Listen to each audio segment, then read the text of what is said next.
यश भारती जी, BJP ने तो अपना प्लान तैयार कर लिया है। खास फोकस उन सीटों पर है जिन सीटों पर बीजेपी या तो हारी है या फिर जिन सीटों पर वो दूसरे या तीसरे नंबर पर आई है। माइक्रो मैनेजमेंट पर ध्यान दे रही है बीजेपी। सपा की क्या तैयारी है? क्योंकि देखिए अगले साल पंचायत चुनाव भी है, जिसे समाजवादी पार्टी के लिए एक तरह से लिटमस टेस्ट के तौर पर माना जा रहा है।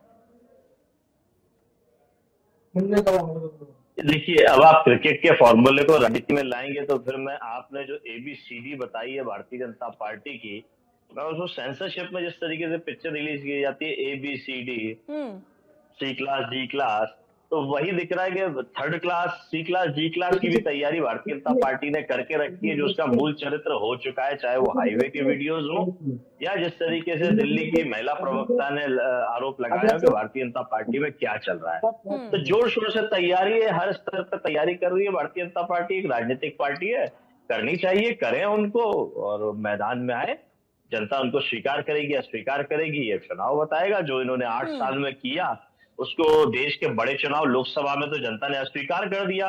उत्तर प्रदेश में योगी आदित्यनाथ जी और मोदी जी का जो डबल इंजन था उसको जनता ने बिल्कुल तरह से नकार दिया। जिस तरीके से देश के बड़े चुनाव में समाजवादी पार्टी को देश की उत्तर प्रदेश की नंबर 1 और देश की तीसरे नंबर पार्टी बनाया, और भारतीय जनता पार्टी जो नंबर 1 होती थी वो नंबर 2 पे चली गई। तो जनता ने विश्वास दिखाया, और अपने जिस तरीके से आलोक वत्स जी कह रहे थे कि परीक्षा है, तो परीक्षा का परिणाम सामने आ चुका है। तो अब ये 2-0 मिलकर के जो 8 साल पूरे कर चुके हैं उसका परिणाम दिख रहा है, और जनता बेसब्री से इंतजार कर रही है। उपचुनाव में जिस तरीके से इन्होंने वोट डालने से वंचित करने का काम किया, जिस तरीके से वोट की लूट, वोट की डकैती हुई है, जनता को अधिकार है मेरा वोट डले, मेरा वोट किसको गया, उसके साथ कोई किसी तरीके की चोरी और लूट और डकैती ना हो। लेकिन लगातार भारतीय जनता पार्टी लूट और डकैती कर रही है, और जनता बेसब्री से इंतजार कर रही है कि कैसे इनको जल्दी चुनाव हो और हटाया जाए। ठीक है यश भारती जी, आपने बीजेपी का तो बता दिया सारा कुछ कि वो किस तरह से कैटेगराइज कर रहे हैं। सपा का भी बता दीजिए क्या तैयारी है? पीडीए वाला फॉर्मूला इस बार भी नजर आएगा, उसी को कंटिन्यू लेकर आप आगे चल रहे हैं?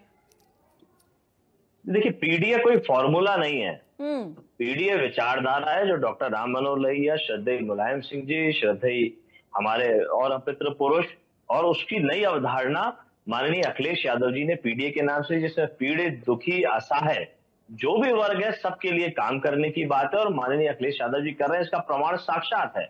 आप अपने रिपोर्टर्स को समाजवादी पार्टी कार्यालय पे भेजिए जब माननीय अखिलेश यादव जी बैठे हों, और भारतीय जनता पार्टी के कार्यालय में भेजिए जब उनके प्रदेश अध्यक्ष या जो भी बड़े लीडर नाम बैठे हों।